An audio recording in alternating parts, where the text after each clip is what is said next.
Soy el profesor Luis Carjan y en esta clase veremos el concepto de tolerancia.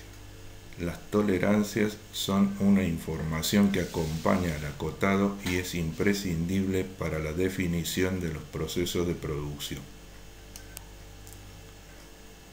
Un objeto diseñado no suele coincidir con el objeto producido. Entre ambos existen diferencias. Estas diferencias se deben a múltiples motivos, entre los que podemos mencionar los errores propios de las máquinas y equipos utilizados, los errores en los instrumentos de medición y del personal encargado de la tarea, como así también las deformaciones surgidas en el mismo proceso y propias del material. Las consecuencias de estos errores ocasiona en muchos casos la pérdida de la pieza como elemento utilizable y afecta el factor de intercambiabilidad crítico en la producción seriada. Las dimensiones de una pieza real no suelen coincidir con las dimensiones de una pieza en términos de diseño.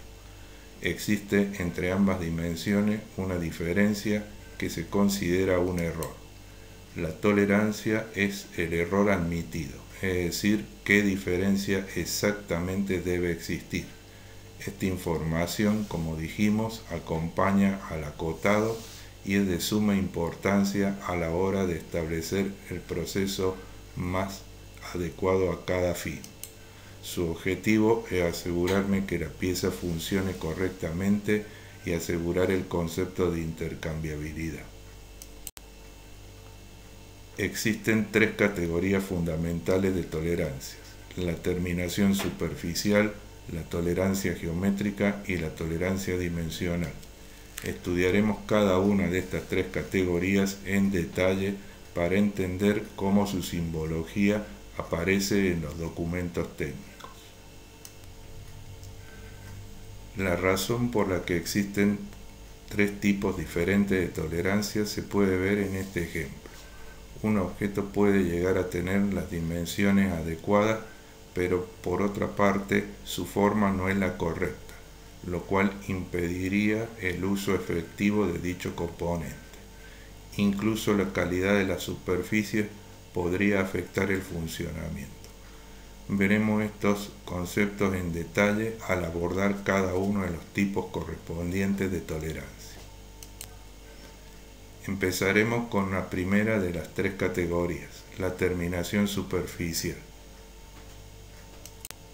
Para entender el concepto de terminación superficial, un ingeniero en proceso puede elegir un proceso específico para la obtención de un objeto, en el cual estarán involucradas herramientas y piezas.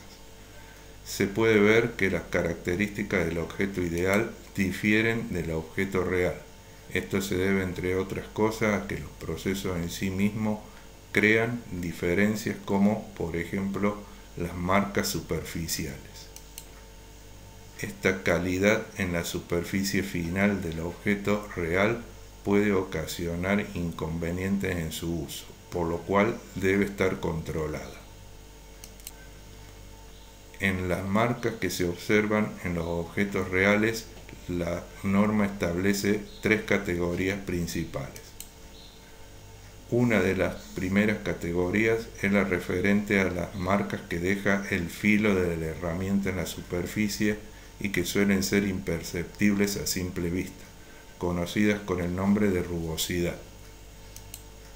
El segundo caso se refiere al desplazamiento de la herramienta sobre la superficie en el proceso de fabricación y recibe el nombre de ondulación.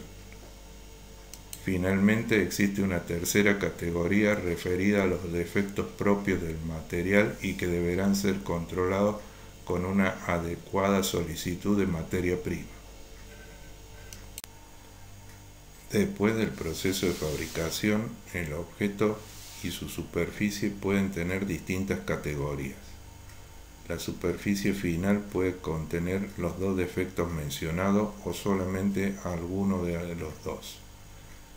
Lo importante, además de cuáles son los defectos que la pieza tiene, es saber qué información es importante para los ingenieros que definen los procesos de fabricación. Será importante conocer la profundidad de las marcas, será importante conocer su distribución y ubicación. Esta información debería estar indicada en el plano. Veremos cómo es que se hace esta indicación. En un plano nosotros solemos tener como datos las vistas ortogonales del objeto. Supongamos el ejemplo mostrado en la figura y supongamos además que queremos establecer las características de la superficie superior que aparece sombreada en rojo. La norma indica que la indicación correspondiente debería hacerse en alguna de las vistas donde dicha superficie se ve como un contorno, es decir, como una línea. Significa entonces que la indicación deberá estar en la vista frontal o en la lateral izquierda, donde el símbolo correspondiente se indicará apoyado sobre el contorno mismo o en una línea auxiliar de cota. No debe hacerse la indicación en aquellas vistas donde la superficie a controlar se ve de forma directa. La norma de terminación superficial evolucionó a lo largo de los años y la simbología utilizada también. La primera norma del año 1974 se basaba en símbolos que eran triángulos. Se daba la situación de que a mayor cantidad de triángulos significaba que la superficie debía tener mejor calidad, es decir, menos marcas. El inconveniente de esta norma es que no daba valores precisos, dado que yo no sabía cómo debían ser las marcas ni qué profundidad tenían. A partir del año 1987 apareció una segunda versión de la norma un poco más completa que tenía información referente a cómo eran las marcas y cuál era su distribución. Incluso me daba información indicativa sobre qué proceso utilizar, con desprendimiento de material o sin desprendimiento de material. En el año 88 aparece la norma 4537 que tenía una gran cantidad de información numérica junto al símbolo. Esta información hacía referencia a los valores correspondientes a la rugosidad, a la ondulación y al tratamiento que se recomendaba. Asimismo, me daba un símbolo que me advertía sobre la orientación que las marcas debían tener en la superficie. Finalmente llegamos a la norma 1302, que es la que actualmente está en vigencia. Su simbología es similar a la de la norma 4517 y 4537. Utiliza básicamente los mismos símbolos con una información que está codificada, es decir, en un lenguaje que exige que el operador o el ingeniero encargado del documento conozca la norma en detalle para poder interpretarla. La norma fija determinados parámetros para establecer los valores correspondientes. Dichos parámetros, conocidos como RA, RZ y RT, caracterizan la superficie analizando el perfil que la herramienta produciría en términos de marcas. Estos perfiles se obtienen a partir de imaginar el objeto cortado con un plano a una determinada profundidad que permite analizar las partes huecas de las partes macizas. Se logra obtener el perfil correspondiente mediante el uso de un instrumento denominado rugosímetro, que posee un palpador y recorre la superficie en una sección de control. Los resultados de estas mediciones, es decir, el perfil obtenido, se analiza en base a las recomendaciones de la norma ISO 4288. Dichas recomendaciones establecen lo siguiente: los valores observados en el perfil se pueden controlar de dos formas distintas.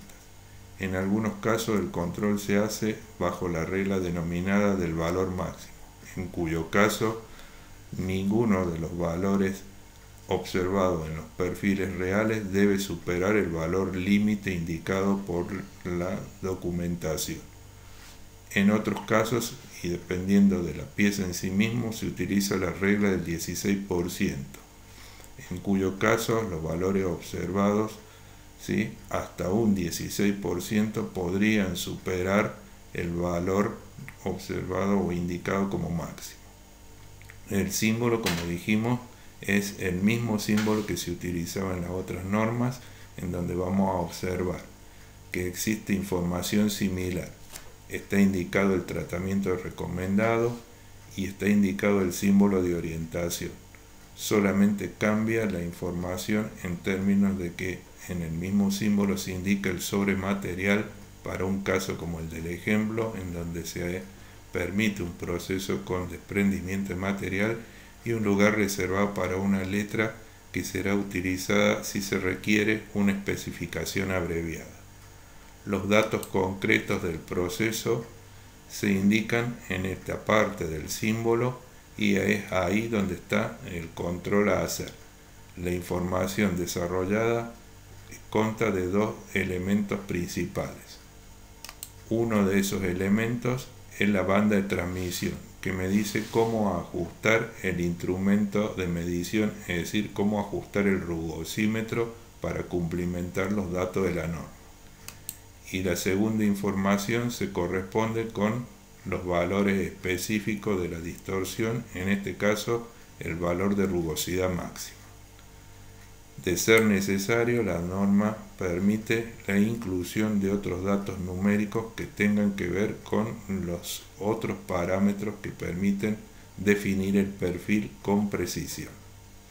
Este símbolo, como dijimos, debe estar indicado en alguna de las vistas donde la superficie a controlar se vea como un contorno.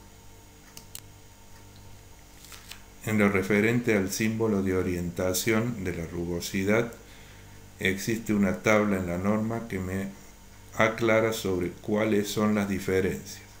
Cuando la herramienta trabaja sobre la superficie, el filo de la misma deja marcas que pueden tener distintos tipos de patrones.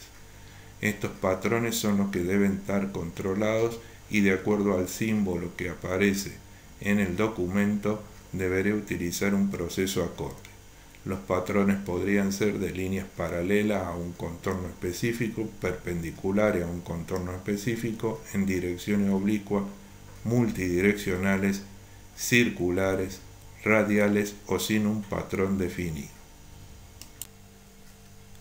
Finalmente, revisaremos la forma en la que estas indicaciones aparecen en los documentos técnicos, para lo cual debemos recordar que fundamentalmente se trata de un acotado, por lo cual deben cumplirse las pautas fijadas en la norma 4513 en lo referente a la acotación. Por una parte, el símbolo, recordemos, se indicará directamente sobre la superficie, como se observa en las figuras, donde dicha superficie se vea como un contorno o en una línea auxiliar de cota. El sentido de lectura de la información que el símbolo incluye debe ser desde abajo o desde la derecha, como ocurría con las cotas dimensionales. Por otra parte, no es aconsejable acotar en contornos ocultos. Por último, podemos ver que en casos en donde la gráfica y la distribución de información no permite incluir todos los datos que el símbolo contiene, se puede recurrir a una representación esquematizada del símbolo utilizando las letras de referencia antes mencionadas y ubicar en algún sector del documento donde haya espacio suficiente todos los datos numéricos que el símbolo implica. Esto es, en general, todo lo concerniente a los conceptos de la terminación superficial. Esperamos que los mismos se hayan entendido y agradecemos el haber participado de la clase.